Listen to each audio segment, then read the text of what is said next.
Good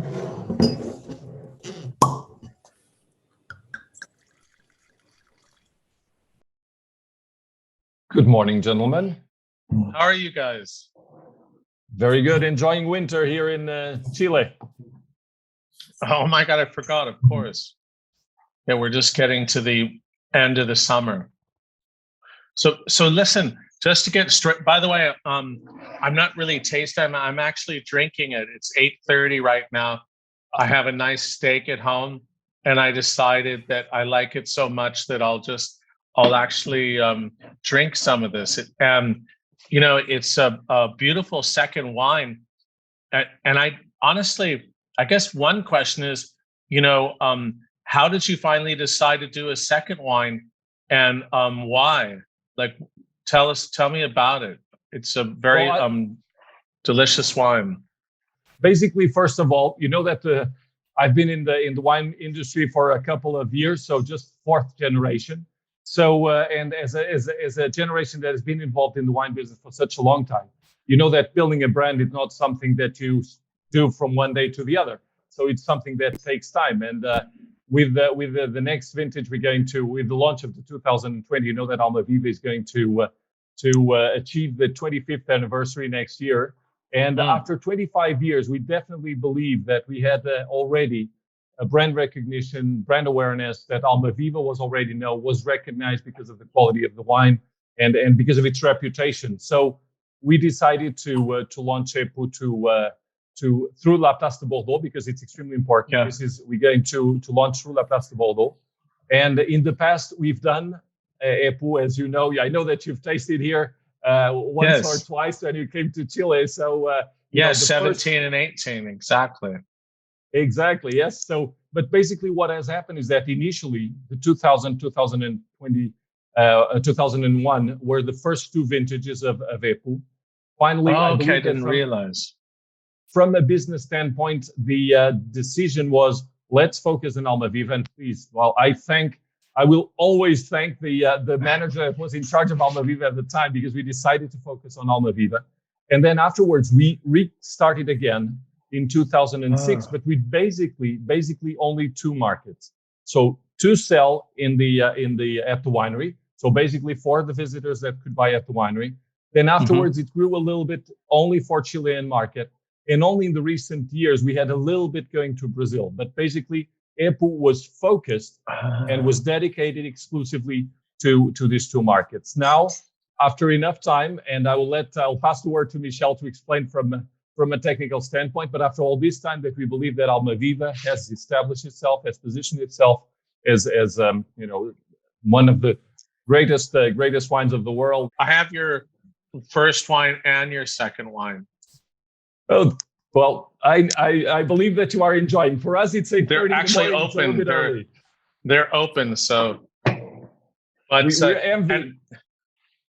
How do you make the selection? Is it young? I'm sure you've told me before in Chile, but is it young vines, or is it more by parcels, or is it a combination? First of all, EPU comes from the same vineyard, same exceptional vineyard of Almaviva and Puente Alto, which is considered as one of the best areas in Chile, and also in the road to grow Cabernet Sauvignon, which is the predominant variety of the wine.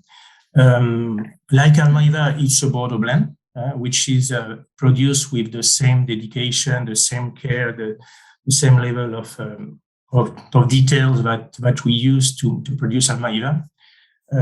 Obviously, the oldest vineyard that we have in Almaviva, which is over 40 years old, is mainly used for the first wine, for Almaviva, while and a part of younger vines, but which were planted in 2002, 2003, which are now 18, 20 years, are also used to produce Almaviva. But there is a part of it which is also used to produce EPU, and also the longest vines between 5 to 10 years.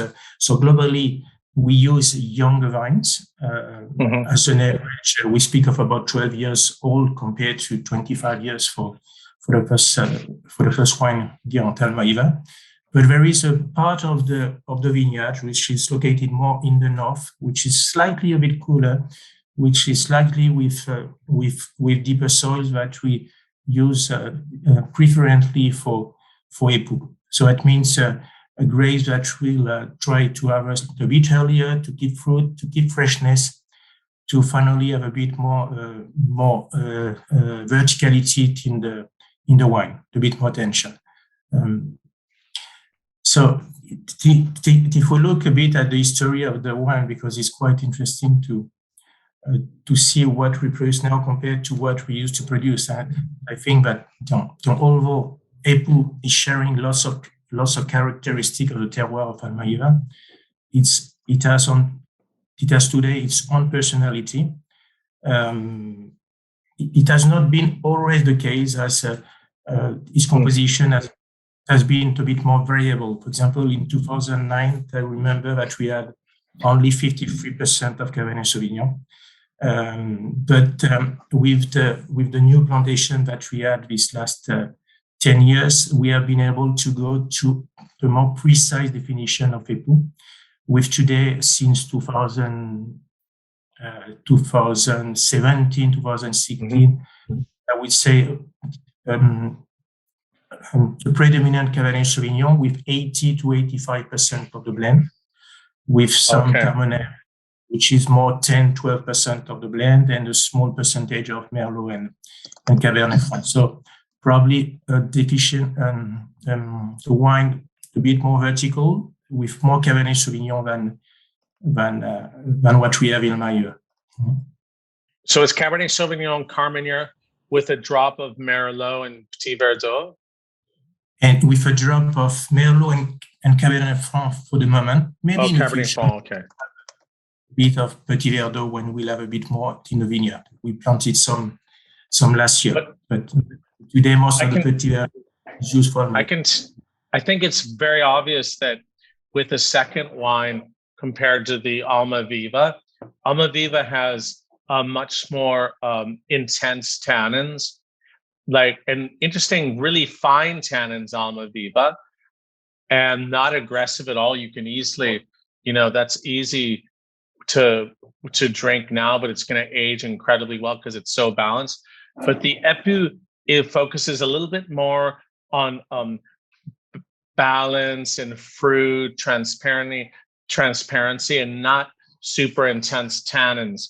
And you can just see that, and it's much more drinkable than the Almaviva. I guess that's really what you're looking for. What I like is you can see the character of Maipo, but interestingly, in a way, I almost find the Époux much, very typical for reds from Maipo from Chile, while the Almaviva has just incredible length and structure. So I find that it's really exciting. It's not like some second wines around the world where it's sort of a first wine that sort of doesn't have the intensity. Like you said, it has its own character. Yeah, there is a bit more, I would say, more creaminess, more depth, more complexity in Almaviva. Yeah, and, totally. Clearly smoother. The tannins which come from in a certain way, the younger vines are not so well coated like in Almaviva, which give a bit more tension, a bit more verticality. But we have a precise aromatic profile, which is clearly the Puente Alto one, clearly the maple profile with cassis, black currants, which are probably a bit more dominant. Where in Almaviva we have probably different layers that we can discover when the wine is started to open. It's really more like Almaviva is more haute couture, and then Époux is more, pret-à-porter. Well, it has to be the entry door to the Almaviva world. It has to be a wine that makes you dream of Almaviva. That I believe that in the past there was this sort of second wine that was kind of a selection wine. In this case, you see that Michel has been putting a clear vision, and in my opinion, 17, 18, and 19, so that path that Michel had decided to establish. And so it's a second wine with its own character, but at the same time, it's a second wine that makes you dream of the Grand Vin. We can use the word in French. So what is the name Epu? How did that originate? So Epu is in the Mapuche language, which is one of the traditional civilizations here in Chile. It means number two.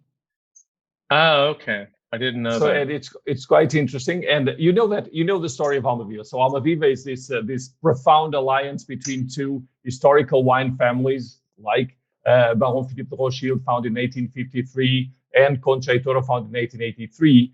And at the same time, it's also the encounter of two worlds. So Chile, that brings its terroir, its vineyards, its concentration, its character, and at the same time, you have the savoir-faire that's brought by the French with winemaking, with the I would even say a little bit before that, with the follow-up of the vineyards, data of harvest and winemaking, aging, and of course commercial part as well, which connects with the Epu going through La Place de Bordeaux. You know that Almaviva has a combination with Almaviva, Count of Almaviva, very historical character from the weddings of Figaro, and you have the tupon in the case of Almaviva, which is a symbol that has kind of shows the cosmic vision of the Mapuche. Well, in the case of the Epu, so you have Epu, which is the Mapuche language, and then afterwards you have a tupu, which is I believe that word is broche, is pin in English, that is used, and it also expresses the vision of the cosmic vision of, in this case, goes from the Mapuche up to the Incas. So it's a little bit wider, but anyway, so it expresses that combination, that encounter between the two worlds, which are clearly expressed as well in the label. And what do you think? So Michel, are you really happy where the wine is now? Where, like I said, it really, and like you said, also you taste it, it has its unique personality. Is that, every year, is that where you want to be? Yeah, as you mentioned, waited quite a long time to put it in the Place de Bordeaux, is because we wanted to make it better, more defined, more precise, with its own character. We think that we have reached a certain level with a clear definition, but of course, when we will advance in time, we'll probably have an average age of vines involved in Epu that will be higher. So clearly a bit more complexity.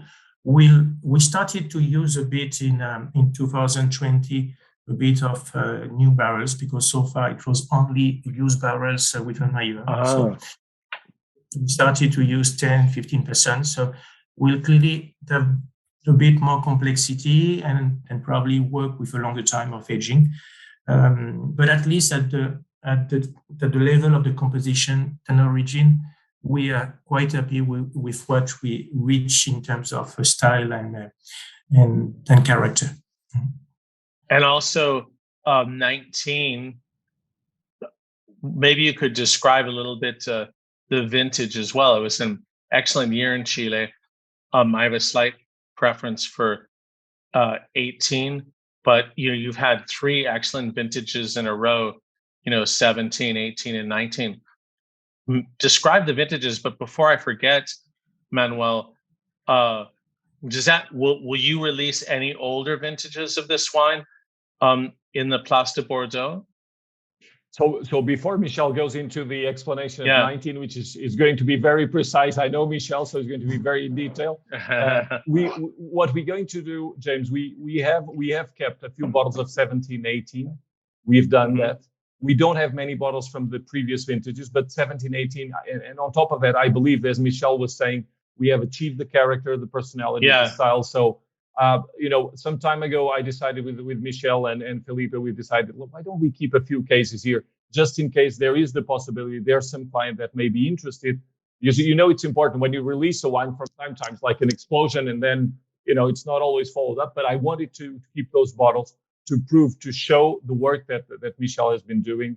Of course, the exceptional terroir that we have, and this interpretation of Michel, which is extremely respectful. So yes, we've kept a few, and hopefully we'll be able to send some to the market upon demand. Good. Okay, and how about the lowdown on the 19 vintage, Michel? What give your idea? As a reminder, just for comparison, 2017 was a very, very warm and very dry vintage with very low yields. They're very early vintage. 2018 and 2019 were very similar in terms of climatic conditions, especially during the growing season, the harvest and ripening time, but very different in winter. Very different, as we had only 150 millimeter of rainfall between May and October for the vintage 2019, while we had 300 millimeter for the vintage 2018. Normally it's about 280. So it was a very dry vintage. So we started with very low hydric reserve in 2018, which is the main difference with 2018. Then I would say that we had, of course, to be very careful with irrigations, and we started to add water in winter, which is not already the case, and to be very precise on that point during the whole grain season. Bud break was a bit late. It started about 1 to 2 weeks later than usual. Spring was still very dry. Drier than 2018. We had only 11 millimeter in spring for 2019 when we had about 50 for 2018, so a bit different. And then summer was very warm. Both vintage were very warm. Globally, if you look at the sum of temperatures between October and 10 March, 2018 was a bit cooler. But if you add April, it's almost the same, because if summer was very similar, very warm, your April was cooler for the vintage 2019, which has been very important finally. And, as you know, the last 40 days before harvest are always very important all over the world. And finally, although we thought at the beginning that the harvest would be a bit later than usual, it finally started 1 week earlier than usual for the young vines of Merlot and Cabernet Sauvignon.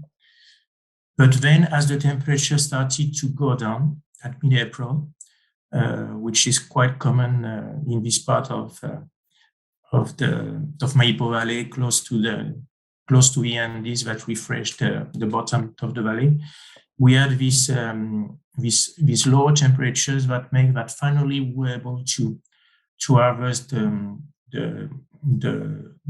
old vines of Cabernet Sauvignon almost as normal time, to keep finally a good freshness and to have a good freshness and ripeness at the same time. And then the Cabernet were finally harvested at the end of May at normal time. So a very long harvest over a long period of 10 weeks. If I had to compare 2019, I would say that probably 2018 is the closest vintage I would find.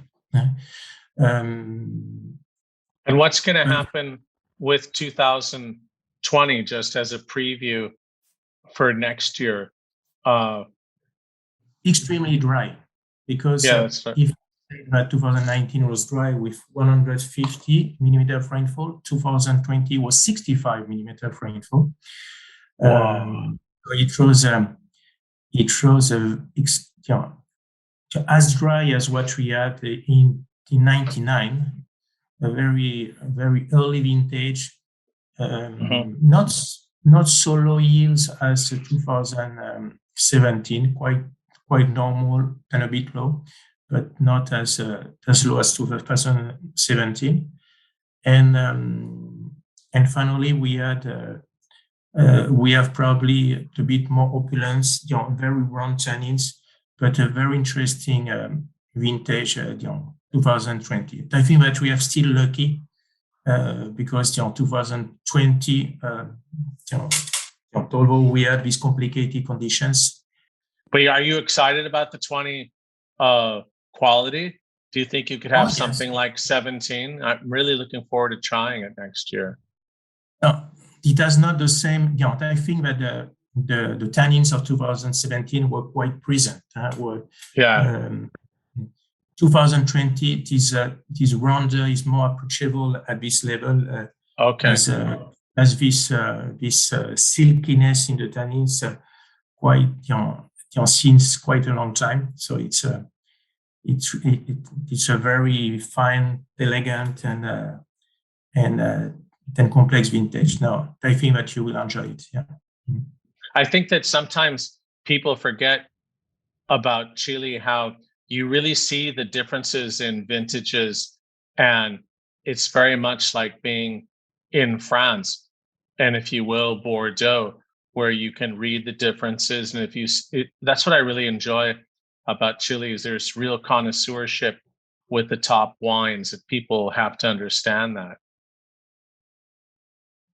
That's true, but we have differences which are probably not connected to the rain that we might have during the harvest, but more connected to the quantity of water that we have in winter as a hydrate resource, and also the temperatures. And also the temperatures that can be very different, and with a big change of temperatures in April, in our case, that makes the last 40 days very different than what we can have before, which is very exciting, interesting to get at the same time freshness and ripeness. Ripeness because we can wait the time we want, and freshness because of this refreshing effect of the proximity of the Andes that bring these cold winds from the Cajon del Maipo, from the Canyon of Maipo to the bottom of the valley, and that will generate this big difference of temperature between day and night, about 20 degrees Celsius always.